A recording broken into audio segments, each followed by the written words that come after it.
8 फेरों का 8वां वचन। स्वाति ने इसी साल शहर के कॉलेज से पढ़ाई पूरी की है और अब उसके लिए जगह जगह से रिश्ते आने लगे हैं। स्वाति से ज़्यादा उसके रिश्तेदारों को उसकी शादी की चिंता है, इसीलिए जो भी स्वाति के घर आता वो किसी नए लड़के की खबर ज़रूर ले आता। अरे दीदी, ये फोटो देख के बताओ कैसा है। राहुल नाम है लड़के का, मेरी सहेली की बहन का बेटा है। अपनी स्वाति के साथ एकदम प्यारी जोड़ी लगेगी इसकी। ज़रा दिखाना, फोटो तो बढ़िया लग रहा है। कोई गलत आदत वादत तो नहीं है ना इसे? और कमाता कितना है? अरे कोई गलत आदत नहीं है दीदी, आप कहो तो एक मीटिंग करवा देती हूँ, फिर सब कुछ फाइनल कर लेना। हाँ हाँ, ये सही कह रही हो तुम। संडे को स्वाति के पापा भी घर पे ही रहेंगे। बुआ फिर वहाँ से चली जाती है और रात को स्वाति की माँ उससे कहती है, स्वाति बेटा, आज कमला बुआ ने एक लड़के की फ़ोटो दिखाई है। संडे को वो लोग मिलने आ रहे हैं, तैयार हो ना तुम बेटा? अरे मम्मी, आप कहाँ कमला बुआ के चक्कर में आ जाती हो? अभी इतनी जल्दी कोई शादी वादी नहीं करनी है मुझे। अरे बेटा, अच्छा लड़का है, बुआ जानती है उसे अच्छे से। हाँ स्वाति बेटा, एक बार मिल तो लो, बाद में देखेंगे आगे क्या करना है। वैसे तो कमला रिश्ता लाई है तो मना करने का तो कोई सवाल ही नहीं उठता। संडे की सुबह होती है और कमला बुआ राहुल और उसके मम्मी पापा को लेकर स्वाति के घर आती है। अरे आइए आइए भाभी, इसे अपना ही घर समझिए। इनसे मिलिए, ये मेरे भैया और ये मेरी भाभी हैं। नमस्ते भाभी जी, ये है हमारा लड़का राहुल, सरकारी नौकरी की तैयारी कर रहा है ये। वैसे आपकी बेटी कहाँ है? अरे स्वाति बेटा, बाहर आ जाओ। वैसे कितनी पढ़ाई की है स्वाति ने? जी, पोस्ट ग्रेजुएट है हमारी बेटी साइंस में।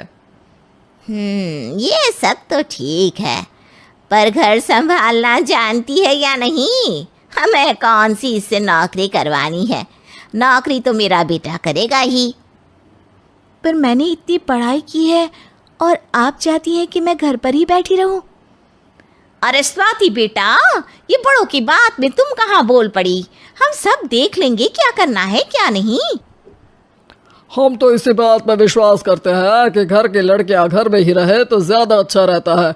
वरना भाई साहब, आप तो आजकल के हाल जानते ही हैं, कितनी घटनाएं होने लगी हैं औरतों के खिलाफ। स्वाति बेटा, रसोई का काम तो पूरा जानती हो ना?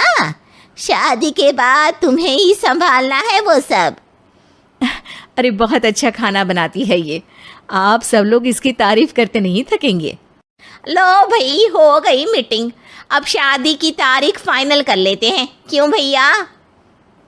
भाई, हम तो पंडित जी से चर्चा करने के बाद ही तारीख फाइनल करेंगे। सालों से हम उनकी बातें मानते हुए आ रहे हैं। लड़के वाले और कमला बुआ की बातें सुनकर स्वाति एकदम नाराज़ हो जाती है और उसे लगने लगता है कि शादी के बाद उसे घर पर ही बैठना पड़ेगा। लेकिन घर वालों के आगे उसकी एक नहीं चलती और उसे शादी के लिए हाँ कहना पड़ता है। शादी का दिन आ जाता है और सब मंडप में जमा होते हैं।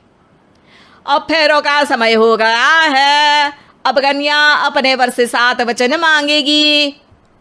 आप किसी धार्मिक आयोजन में जाएं तो मुझे भी ले जाएंगे।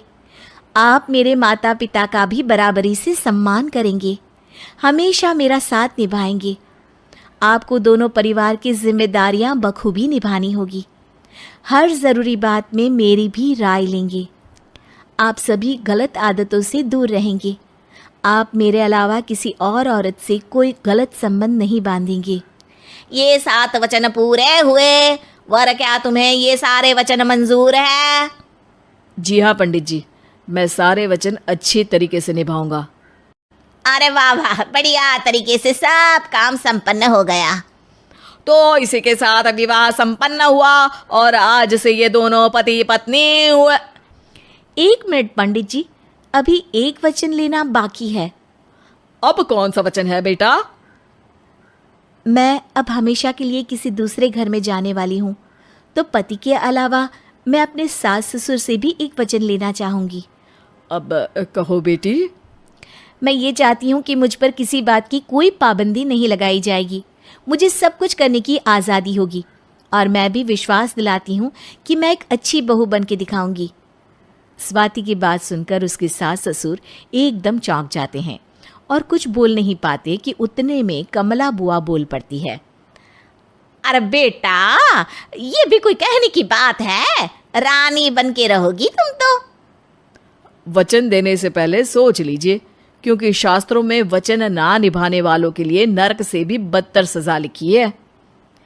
स्वाति की चालाकी से वहां मौजूद सब लोग प्रभावित हो जाते हैं और लोगों में बदनामी ना हो जाए, इस कारण स्वाति के सास ससुर को उसे वचन देना पड़ता है। और कैसी अपशकुन वाली बातें कर रहे हैं आप पंडित जी? हमें मंजूर है बेटा तुम्हारी शर्त। स्वाति अपनी समझदारी से अपनी बात अपने ससुराल वालों से मनवा लेती है और खुशी खुशी राहुल से शादी कर लेती है। अब से हर शादी में मैं खुद 8 वचन दिलवाऊंगा। ओम मंगलम मंगलम मंगलम।